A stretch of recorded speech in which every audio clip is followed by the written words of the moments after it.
the heart of building it, and it's today one of the biggest open source models in the world. And we try to make it open source because we want to leverage from a strong community which can use it and progress in it. Now, why does this all these things happened in the last year? Well, basically, there was a tendency, I would say, in the last 20 years related to what I call here the extreme scale era of machine learning, and where basically computing was at the heart, basically, of a big phenomenon in terms of being able to go into what we call brute force. It started with CPU-based computing with limited real powered impact, and I think some of you are familiar with Watson of Deep Blue.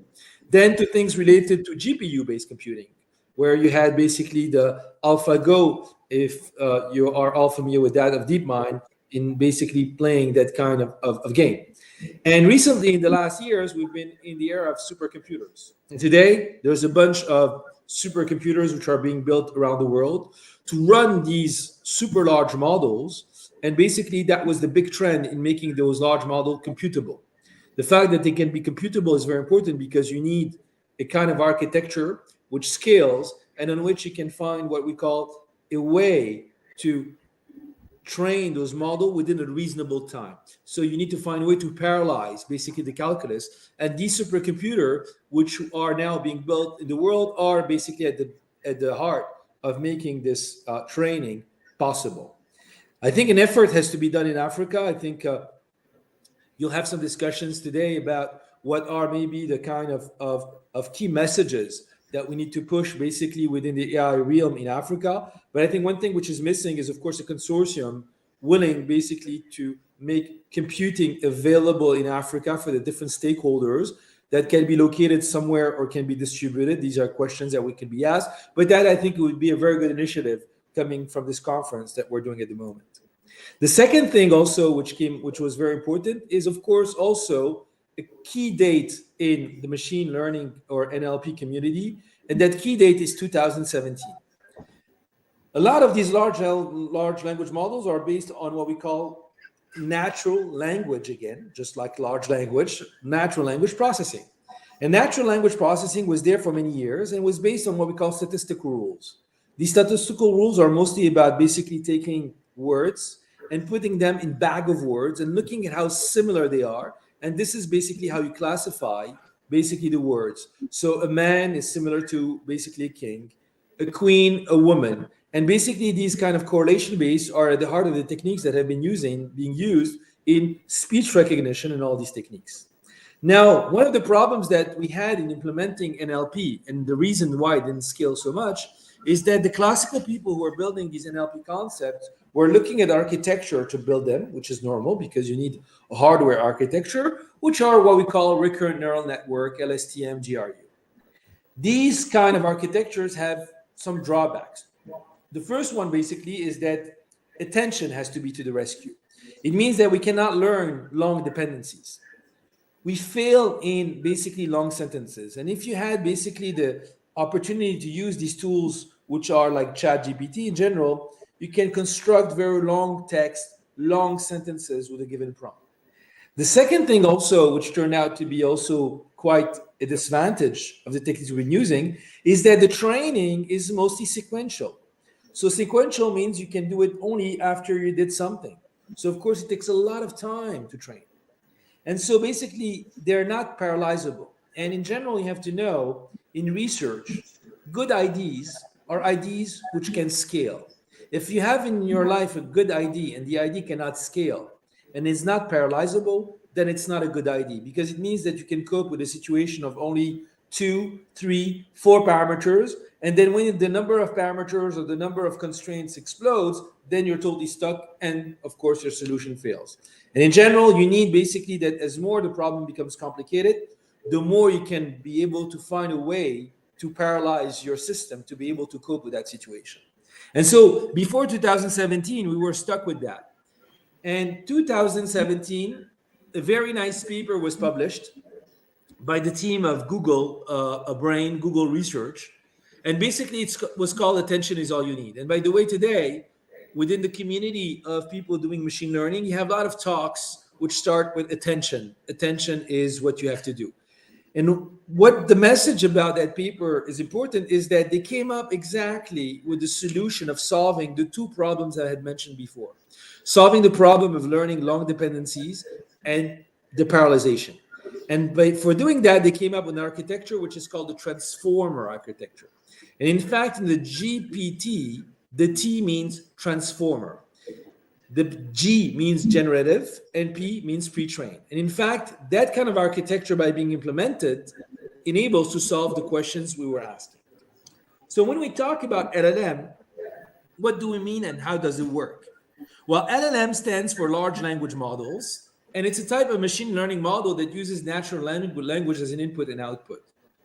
And they're trained on a lot amount of text data. Now, of course, you have images, multimodality, we can talk about it, and can perform a variety of end tasks related to natural language processing.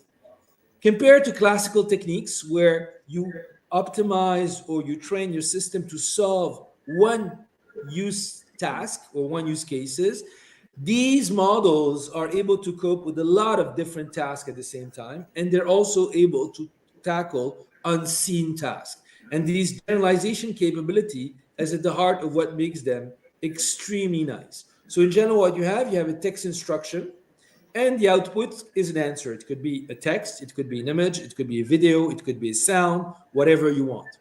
They are generalists in the sense that they can tackle broad tasks just from instruction. Whereas classical deep neural network that we're using were very specific in terms of being trained to solve one specific task.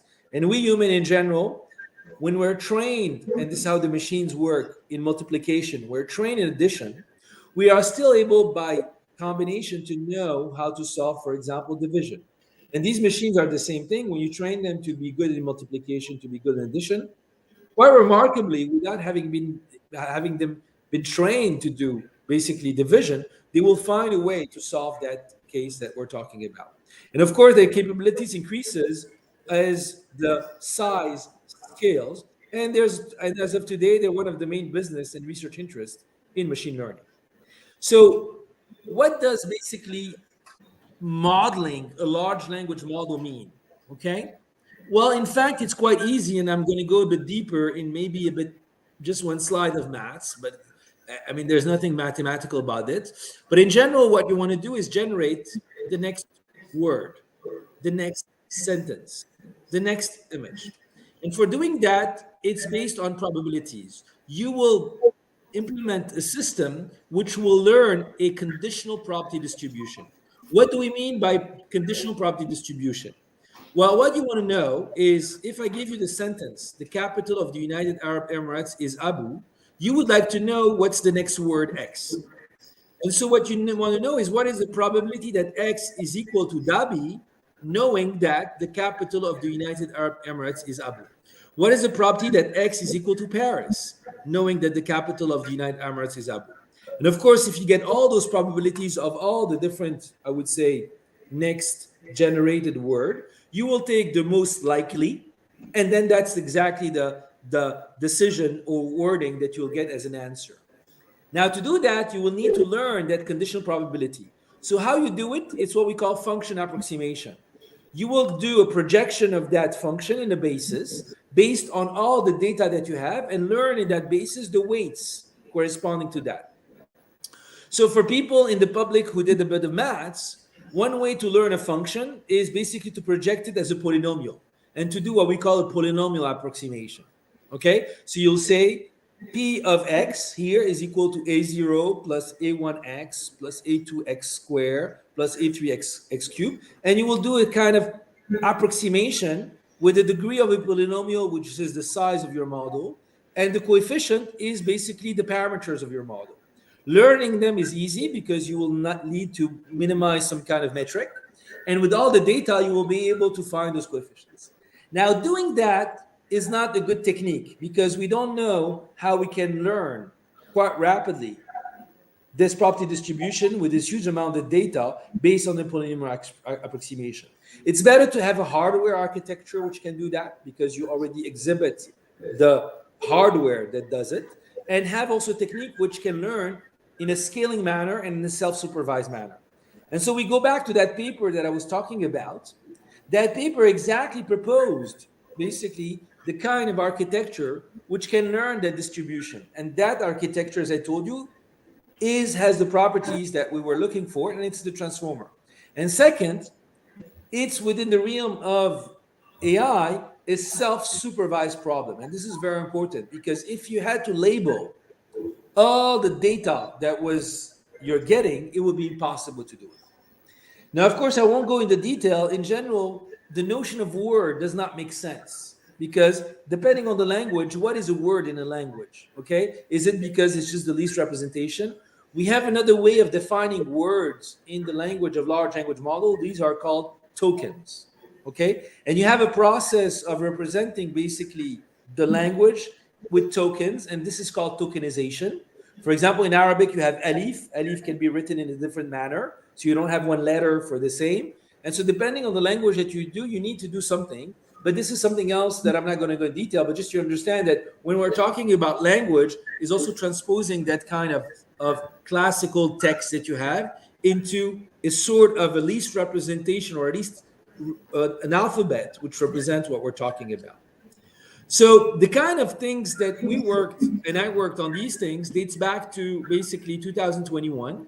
And when I joined basically the UAE in 2021, one of the first things that I wanted to kickstart was running the first large language model in Arabic. And large language models in Arabic are extremely interesting because Arabic, and it's the same for a lot of African languages, has big issues. The first is that it's not the same which is spoken in all the countries. So that makes already the amount of data set quite reduced. Second, basically, the kind of data that you have available on the web is quite limited. The majority of people in Arabic countries, unfortunately, now speak English, write in English, comment in Facebook in English, and even do not write in Arabic when they want to speak in Arabic. They write it with, I would say, classical letters or alphabets, and then you have the transition or the translation in Arabic. And second, also, a lot of the data that we have basically available on the web are mostly images. And learning with data set, which are images to do text, is extremely complicated because you need to go through a process called OCR, which we did not do, by the way. But said that, what I want to get as a message is that when you kickstart any kind of large language model in a difficult setting, that enables you to learn exactly how to exploit to the maximum you can the data set you have. And this experience was extremely useful for us to build after Falcon, where we understood that it's not just about the computing, which is important, but how you maximize basically the data set that you have in terms of usage that you can do. So we released, by the way, Noor in April 2022. We started basically publishing in the Etihad newspaper some articles which were Noor generated. Especially there was a COP27 at Sharm el-Sheikh last year where the topic was sustainability, and we were given some prompts in terms of sustainability, and we started kickstarting some articles related to that. When we did that, of course, the second question we asked ourselves is, we built a model. I didn't say it, by the way, it was a 10 billion parameter model. The fact that we stuck ourselves to 10 billion was mostly because the availability of data could not enable us to train a bigger model. And so just after that, we kickstarted some reflection on saying to ourselves, well, we don't want to do just Arabic. We want to incorporate codes. We want to incorporate different languages and build a model which could have all these capabilities at the same time that what was being released in the community at that time. When we looked at the numbers, those numbers were extremely, extremely high. Megatron was 530 billion parameters. You had basically Jurassic, you had basically Gopher, and all these numbers were extremely high. And so if we wanted to build a model, which we wanted to open source, which were within that realm, we had to build a model of more than 500 billion parameters to be within the top 5, basically, as one of our goals. Luckily, at the moment we were doing that, a nice paper that I strongly encourage you to read appeared. It's the paper of Kaplan, and that paper made a big disruption in our community. It proposed what we call some new scaling laws. And basically, what that paper was saying is that it's not necessarily only the size which matter, but there are three things when you build a large language model which matters. The first one is, of course, the number of parameters. So to give you an example, it's like if you have a kid, well, he needs to have a certain number of neurons in his head to be able to at least process information. So somebody who's 2 years, 3 years old will not have the same numbers. So the older he is, up to a certain age, of course, because you get old, you need a certain number of neurons in your brain. So the more neurons you have, the better it is. Second is the quality of your data size, the data set and the data size. So to give you the same example, if you want to train a kid, it will be the number of books that you put him at his disposal, and also the quality of the books on which he's going to learn. So you need to make a very good choice in book. If you want a kid who becomes in his future a student who is more math oriented, you will give a data set to your kid on doing more maths than literature. Now, if you want to shape a generation of students which are more literature oriented, language oriented, you will start giving them more books which are of the literature side. So what it means in the way you educate people, the choices of the books that you give them impacts basically their reasoning capability more into math, logic, memory, history, or something else. And this is, by the way, something that we found when we trained this model by doing the right choices of percentages of data set corresponding to more code or less, to more Wikipedia pages than less, to more textbooks which are more like literature or facts. You come up with a model which is more oriented towards or geared towards a certain, I would say, mindset. And the third thing which came up, which was very important, is that how long you train the model is extremely important. The number of epochs is extremely important. So the longer you train, the better it is. To come back to the example I gave you, if your kid reads rapidly a book, he's not going to be able to memorize everything. So the more he reads, the more he spends time. So he needs to do his revisions to succeed in an exam in 1 day or 6 months. This has a huge impact on how he can basically perform within the exam. And so by playing with these three, we saw that we could come up with a model with a low number of parameters, and we came up with basically a number of 180 billion. This is why Falcon today is 180 billion. And with that number, we saw that we would be able to come up with the top 5 basically large language models in the world. And what provide us more confidence is, of course, that exactly at the moment where we were launching our training, a model called Chinchilla appeared. And that model was a model with only basically 70 billion parameters and was outperforming all the others, which showcased that the approach that had been proposed in that paper was the right basically approach to be able to construct models. By the way, today, people are continuing to construct large language model within the size of 7 billion to 70 billion for information. And these models are now having great capabilities with the super large language model. And I think in the future, we'll be coming with models around 30 billion parameters and even 10 billion parameters with outstanding capabilities. Below, I'm not sure, but what we're seeing is a market where models with lower parameters are extremely performant. This is also, by the way, extremely good for us because you have to know that whenever you build a super large language model, I didn't mention that, you also need to serve it. And serving a model which has 180 billion parameters, you cannot run it on your laptop, you cannot run it on your phone. So, of course, the progress that we're seeing in making models of roughly 10 billion will provide basically a massive opportunity, I think, for everybody to have what we call large language model on device. And just to give you an idea on how this is important, as you all know, e-learning did not kick in Africa. And one of the reasons that e-learning did not kick in Africa is because, of course, the bandwidth connection that we have, the telecommunication infrastructure that we have is not so good. So starting basically, and I mean, many of you during COVID wanted to have e-learning connection. The kind of video costs you money. When you're able to bring LLM on the device, you don't need a connection anymore. You have all the knowledge of the world within a pocket in your phone. You can imagine how disruptive this can be for the whole educational realm in Africa, where people can download a model and basically have all the encyclopedia of the world in their phone by just asking questions. This just gives you how important it is for us to continue constructing models which are open source so everybody can use them, and making them smaller to a size which is basically being implementable within a phone.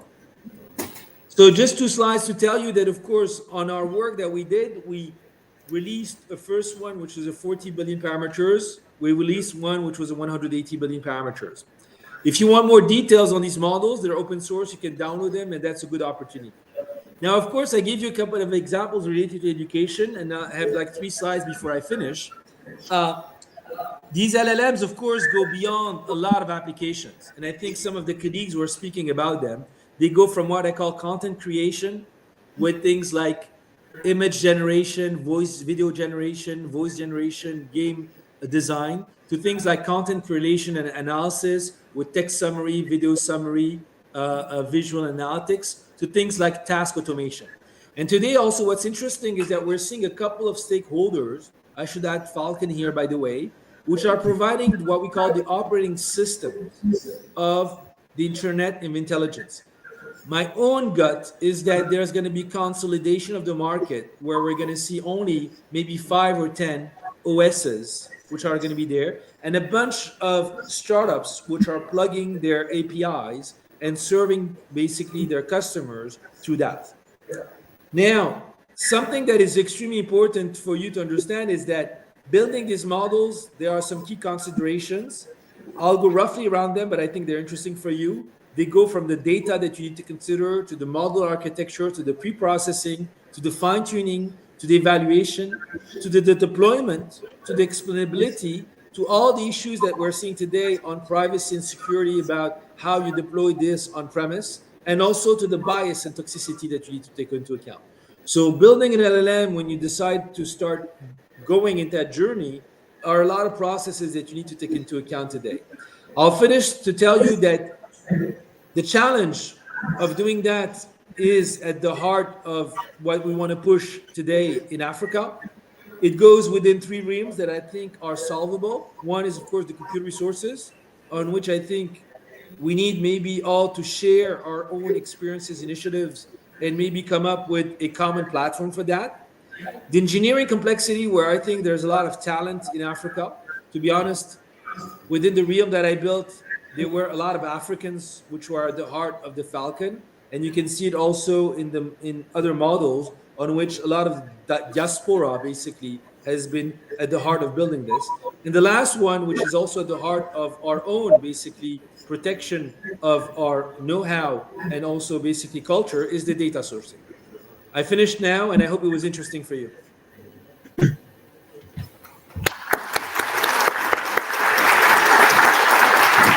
Thank you very much, Professor Marwan Dada. This was a great presentation on challenges building LLMs. For the sake of time, we are not going to take questions because we are really late for questions. We are just going to go to the next speaker, Mouloud Harif. No, right?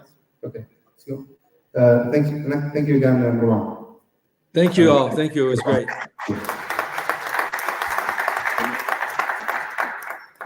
Presentation. Yeah. Okay.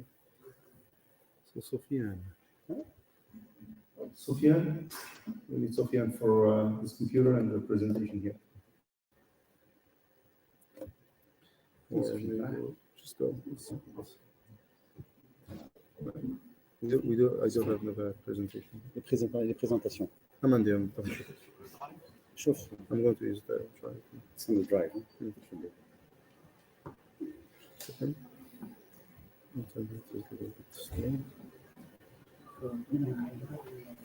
شو نروح نلقاو نور على بالك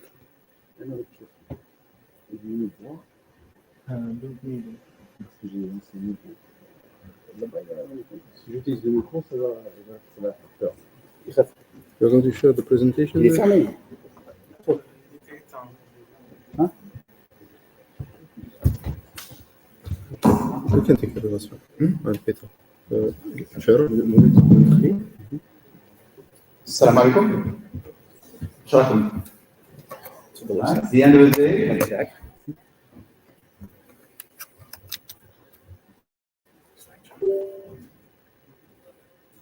it's been a long day. It's been a very rich conference, and presenting after my friend Marwan, Professor Marwan Deba, is a privilege. I don't know if you realize the privilege that you have. I mean, unfortunately, he couldn't be with us, but he insisted on presenting remotely. So I'm going to talk about a different topic. I'm going to continue the conversation that Lavina, my friend Lavina, started earlier today on AI and ethics and governance, and that my dear friend also, Dr. Lamin Sar, will continue after me.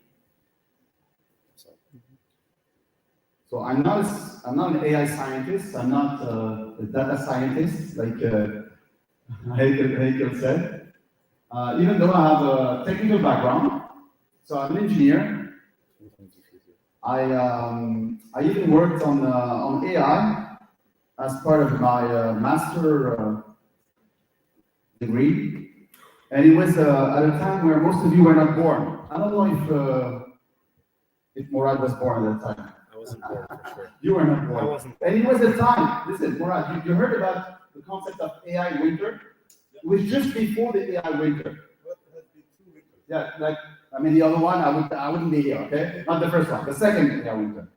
So I worked on neural networks, but obviously I even designed a software based on neural networks to help detect.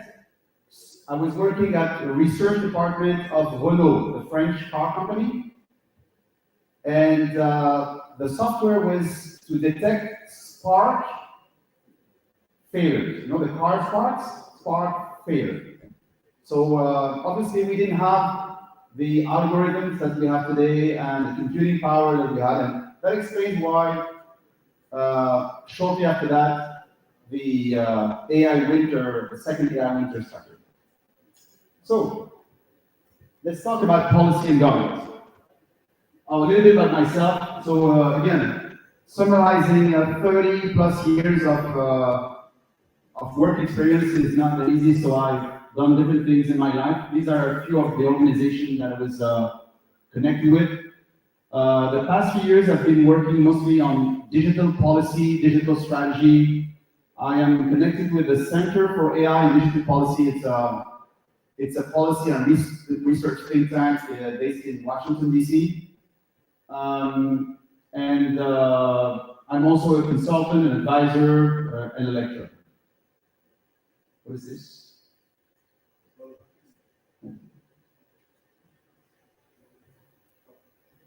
Yes. And recently I joined the IGF, the United Nations Internet Governance Forum Policy Network, with researchers and practitioners from around the world, working on AI policy. And this year the focus was on the global south, so including Africa, obviously. Why is it taking so long? It's a PowerPoint. Huh? But is it any easier just to download the PowerPoint? Yeah. Because I sent in a PowerPoint, shouldn't that take that long? Yeah. Also, yeah.